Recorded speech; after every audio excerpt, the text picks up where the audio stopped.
Why are we in the mess we're in? Or it's generational betrayal. If we have democracies going in the wrong direction, then we have mechanisms in place to deal with that. They'll do whatever they need to do to make sure that you are not going to be running in the election. But at the moment, the reason why I think people are awakening now is because all our lives are getting worse. What's your take on the state of the country at the moment?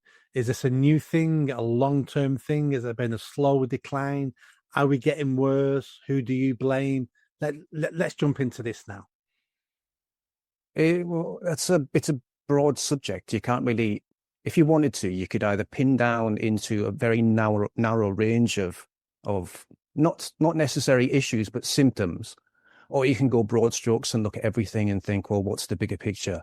And it depends which way you want to go about it either. Like, you could see this as always a good thing, if you're on the wrong side of history, or it could be a bad thing. It depends on what exactly the outcomes are, who's winning, who's losing, what the motivations are long-term or short-term, how many players are involved. There's a lot to compress and really go over. So ultimately, not good.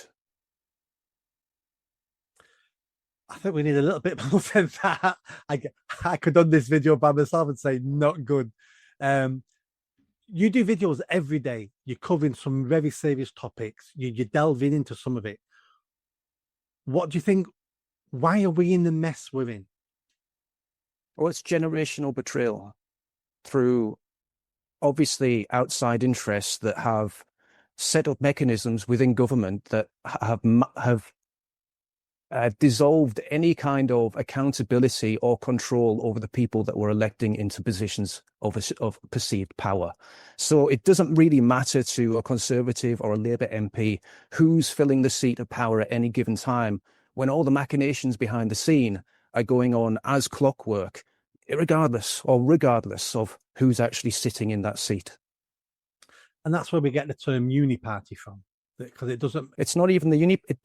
They're not in control. Like, it doesn't matter if it's a Labour MP or a Conservative MP. The person sitting in that seat has no power, no control. There isn't a party. It's like it reminds me of the WWF or the WEF, as it's called now. It's a staged managed show where two people are blaming each other, but at the same time, they need each other to survive.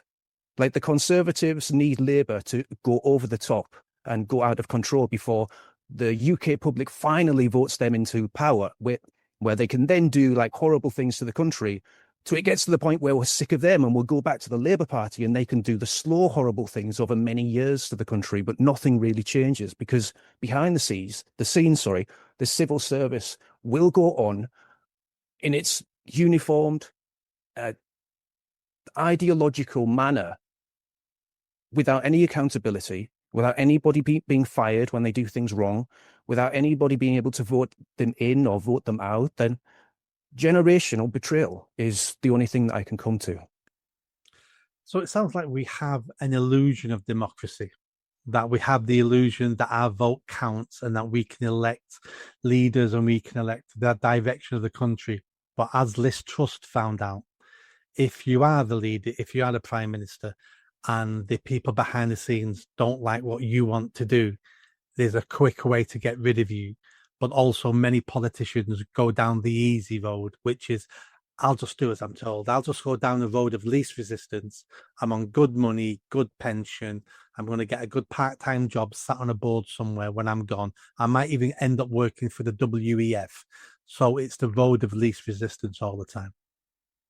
Well, it's not just that. You've seen in France recently, you've seen in the Netherlands with Geert Wilders, that they don't just stop with, you backing down or maybe just towing the party line. If you step over their perceived boundaries, or if you go in the wrong direction, as Anderle von der Leyen was saying on video, if we have democracies going in the wrong direction, then we have mechanisms in place to deal with that, in her own words. So it doesn't matter, right? If you're going in the wrong direction that they want to go in, which is multiculturalism and the destruction of nation states, right? So if you go in the wrong direction and you actually want to be proud of your country, then they'll just destroy you and they'll lock you up. We've seen with Marine Le Pen that they'll do whatever they need to do to make sure that you are not going to be running in the election. How far they need to go is up to you. Mm. We've left the EU now, supposedly, even though we've still signed up to many of the mechanisms within the EU and still implement many of their laws. Didn't we just sign a deal with them saying that we actually got a little bit closer to them? It wasn't just fishing rights. It was also free movement. Yeah, there was a few nasty hooks in there as well. No, absolutely, because we all know Parliament never wanted us to leave in the first place, and Labour government didn't want us to leave, and they're trying to get us closer and closer. But the point I was going to make is countries are fighting back on this globalist agenda. We've had a globalist agenda all my life. That's all I remember. And I'm 57. This has been a big, long march through the institutions. It's a globalist agenda. But over the last few years, I would say probably starting with Trump, because he was a shock to this system. It looks like things are beginning to change. Now, it may be shouting into the wind at the moment that no change will come, but people are waking up. Twitter and X have been a godsend that people can have decent conversations and talk about things which we couldn't do 5 years ago. Is change happening, or is it just change in echo chambers that it's not really happening, but we're talking about it? It's both. But it's also there's a third thing as well, where we're seeing just a mass awakening of people. And I don't mean like awakening in the spiritual manner, or like people are finally red pilled or something like that. I just mean an awakening from like an inner strength. You know, people are finally just throwing off the shackles of those labels that weigh them down, such as racism or Islamophobe or a sexist or whatever. People have had enough of the labels now. We're done with them. They were quite annoying, but we put up with them for a while. But they're just annoying, and we're tired of them, and we've had enough. And we don't care what we're going to be called for just wanting, normalcy, sanity, a country that works, a country where you're not scared of leaving the house, a country where you're not scared of being in the house.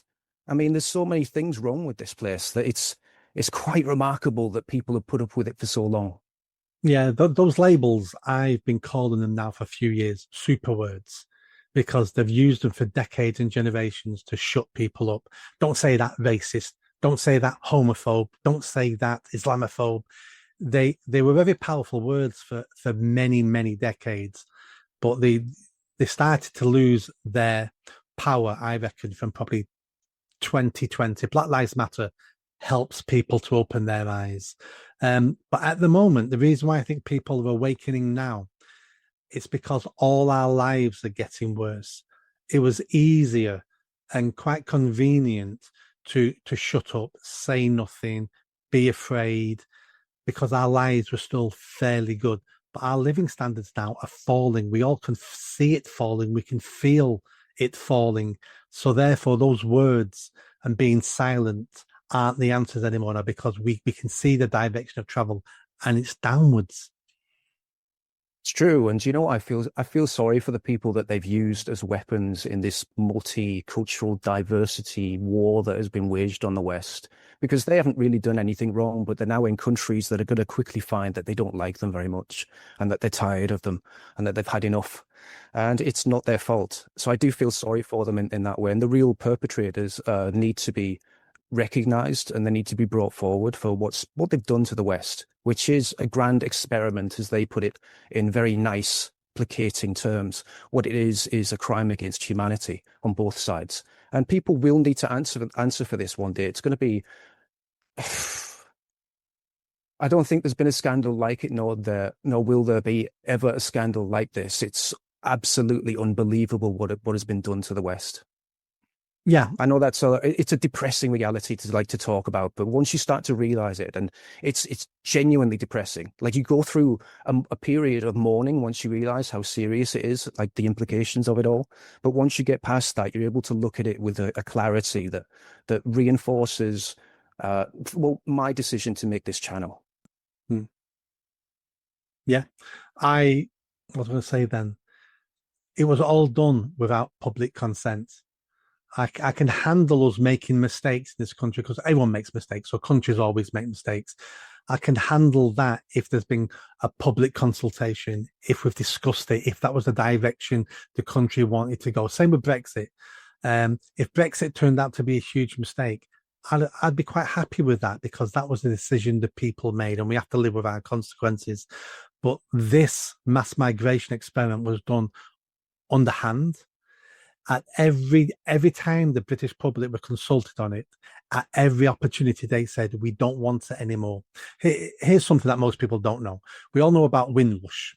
So the boat Windrush landed in 1948, and we say that was the beginning of mass immigration.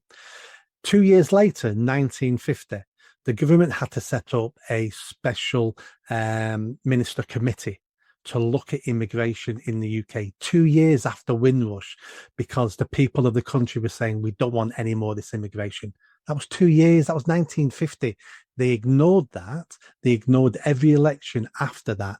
They ignored the rise of people, parties like the National Front, the BNP, who are all about reducing immigration and ending mass immigration. And at every stage, we were ignored, told to shut up. Use of the super words, racist. Talk about it, you racist. As if it's a natural state for us to allow foreigners to move into our country. It's the complete opposite. Everything in our biology tells us that we need to be with people who are like us, because that's how we pass on our genes. I'm not saying that's right or wrong. I'm just saying that that's a natural state of things. But we've got to a stage now where people seem to have had enough. And I can actually smell violence in the air. And I don't think we're going to get violence today. But the government hasn't got long left now. Any government hasn't got long left to start reversing some of these policies. Otherwise, there's going to be mass violence in the UK. And do you know why there will be mass violence? It's because people don't feel just threatened ideologically. They don't feel as though their beliefs are the one thing that need to be worried about. They're not too bothered about their football team maybe having a different colour of supporters. They're worried about being wiped out, not existing anymore, not having a country anymore. They're serious things, right? They're like the life-changing things, obviously, because I don't want to say the words on YouTube, I don't want to sound inarticulate, but at the same time, this will be used on YouTube as certain keywords that would absolutely destroy a video. I don't want to use them, but they're very serious words that are used at very serious times. And I think that's why we're seeing the reaction of people, because people are waking up, not just waking up to like a bit of a danger, a bit of a threat. It's an existential threat to their lives and their future. And they're realizing very quickly that there's no games being played here. Like, this is for keeps. Everyone's involved. Like, whether they like it or not, it's forever.